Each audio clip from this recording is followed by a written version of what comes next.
mo ní bọ́dún bá ti dé ọmọ lọ́lọ́run lọ́wọ́ ọdún ẹ̀ lọ́dún. Olúwakẹ́mi Àfọláṣà ẹ̀ṣẹ̀ àríkẹ́ èdè mo ní ṣe bí wọ́n ní mo ń ké sí.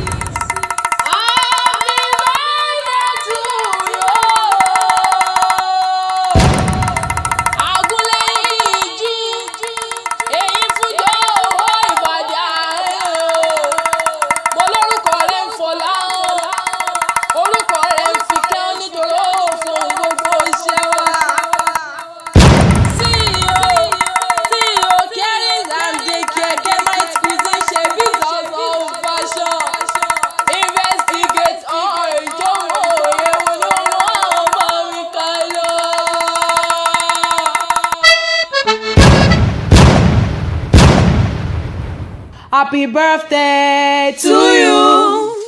Happy birthday to you. Happy birthday, happy birthday, happy birthday to you. Àgúnlẹ̀yìn ìjú ló gbé mi wá. Mo lọ́lúwakẹ́mi ló ń sọjọ́ ìbí lónìí. Mo ní lágbà Ọlọ́run ọba ikú wa nífilé rẹ̀ sóde. Àrùn onífilé rẹ̀ sọ èdè lágbára iṣẹ́ Èdùmàrè. Mo lóun ní báwọn náà jà wéréwéré. Mo lóun ní báwọn náà jà wàràwàrà lágbà Ọlọ́run ọba. Ìyá Sheriff, ìyá Habib, mo ní lágbà Ọlọ́run ọba ìwọ ni wàá ṣe ìyá àwọn ọmọ rẹ pẹ́ títí lágbà Ọlọ́run ọba. Mo ní kó gbọ́dọ̀ olúgbọ́gbọ́ ti rí igbó. Risky baby, mo ní kó gbọ́ bí olúgbogbo ti rí gbò. Mo ní kó gbọ́ bí àwọn àgbàkan tí wọ́n gbólúlé fẹ́ lọ́jọ́ sí. Mo ní kó yọ̀yọ̀yọ̀ kó dókìní. Mo ní wo màá ní báwọn náà jà wéréwéré. Mo lóun ní báwọn náà jà wàràwàrà. Mo lóun ní lóun gbé sọnù bí ó ń ṣe bí ọmọ lágbó Ọlọ́run ọba. Mo ní ilé ló bá wòwò òde, ìyàrá ló bá wòwò òde. Mo lẹ́ǹkùlé ló bá wòwò kankan lé. Mo ní mi ò pọ̀ síkún mi ò pọ̀ sáwọn. Mo ní rere lójú owó rí. Àríkẹ́ mo ní ire ló mọ̀ ní lágbà Ọlọ́run ọba ìwọ mọ̀ ní báwọn fojú rí bí lágbára iṣẹ́ Èdùmàrè. Mo lẹ́wà rẹ̀ ń taná jáde. Mo lẹ́wà rẹ̀ ń taná jáde ẹ̀wà rẹ̀ tó ń ṣáná. Mo ló ń ṣáná. Mo ní wọ ṣáà máa rìn. Mo ní o máa rìn gbẹrẹ bí ẹni ẹgbẹ́ dùn o. Àgọ́ ìwòye nílé o. Mo ní sóun nílé bàbá tó bí ọlọ́mọ gangan. Ọmọ Alájà Ṣónẹ́yẹ. Ọmọ late Mr. Tajudeen Ṣónẹ́yẹ. Mo ní gbogbo ẹbí rẹ̀ pátápátá Mrs. Adéníkẹ́ Àìná, Mrs. Kudirat Adébáyọ̀, Mrs. Tọ́pẹ́láwà, Mr. Gbénga Ṣónẹ́yẹ, Mr. Báyọ̀mí Ṣónẹ́yẹ. Mo ní lágbà Ọlọ́run ọba ikú oníyà gbogbo yín lágbára iṣẹ́ Èdùmàrè. Mo lẹ́ẹ̀ máa pẹ́pẹ́pẹ́pẹ́. Mo ní lágbà Ọlọ́run ọba ẹ ò ní tí ẹ ò ní tẹ́ ẹ ò ní tẹnugbó bí ọwọ́ lágbára Ọlọ́run ọba. Happy birthday to you. Mo ló nínú rẹ̀ ló ń sọ̀jọ̀ ibi lóní. Ìyá rere àbíwọ̀ pẹ̀lẹ́bí ìjàmbá. Ẹni tí ń fẹ́rẹ̀ fọ́ọ̀mù bíi tiẹ̀. Ẹni tí ń fẹ́rẹ̀ fún gbogbo ẹbí. Ẹni tó ń fẹ́rẹ̀ fún ara. Ẹni tí ń fẹ́rẹ̀ fojú lù mọ́. Mo ní mọ́ gbóhùn ẹnu mi.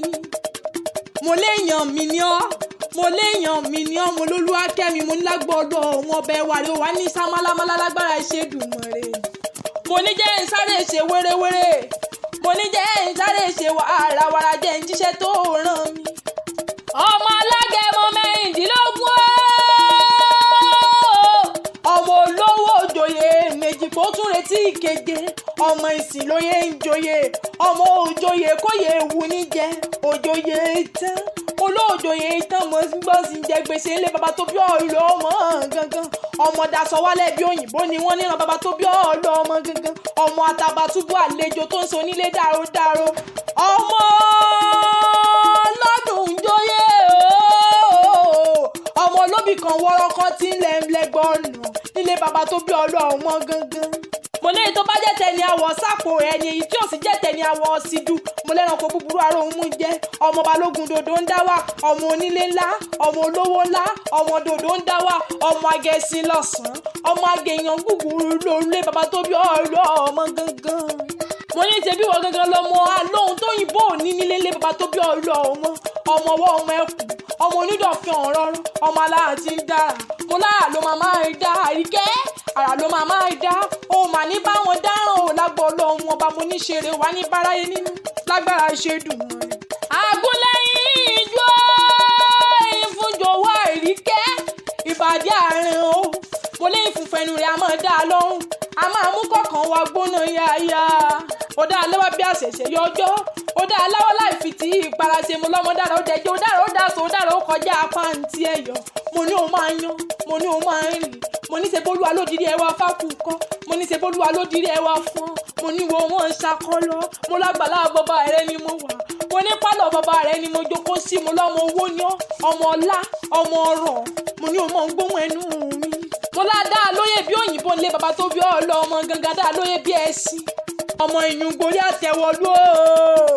àríkẹ́ investigator tó mọ òye CEO Caring and Daycare CEO Kemite Cuisine CEO Shebiz house of fashion ìyá Sheriff ìyá Habib Sweet 16 mo ní ìwọ ni mo ń ké sí o mo lóríire àpẹẹrẹ oríire àfẹsí lágbọ́dọ̀ wọn bá mo ní ó yá wọlé kó má sọjó mo ní ó yá wọlé kó mú bàtà ìjó ṣẹ̀ṣẹ̀ o mo lọ́jọ́ ìbí rẹ̀ lóní ó yá máa jó mo ní máa jó yọ mo nítorí Olúwa dára sí ọ. àríkẹ́ èdè mo lọ́mọ tó ń rí tó ń kẹ́ ọmọ tó ń rí tó ń gẹ́ o mo lọ́mọ tó lójú tó ń sọ̀rọ̀ ojú rẹ̀ àwọn sọ̀rọ̀ mo lójú rẹ̀ àwọn sọ̀rọ̀ adára bí egbin mo ní wọn kí ọbẹ̀ lọ́gbọ́n ẹ̀rọ mo ní wọn kí ọbẹ̀ lọ́gbọ́n wọ́n fa mo lọ́mọ alágogo jẹun ọmọ alágogo jẹun ọmọ ọlọ́jà ìbàjẹ́ àti kan lónìí bàbá tó bí ọlọ́ ọmọ gangan òkòkò méjì wọnú lé bàbá rẹ ọmọ mi àìjà ọmọ onígbò ọmọdé ọmọ aṣọ ọmọbìnrin lọ́lé bàbá tó bí ọlọ́ ọmọ ẹlẹ́kùlẹ̀ àìdéwúre.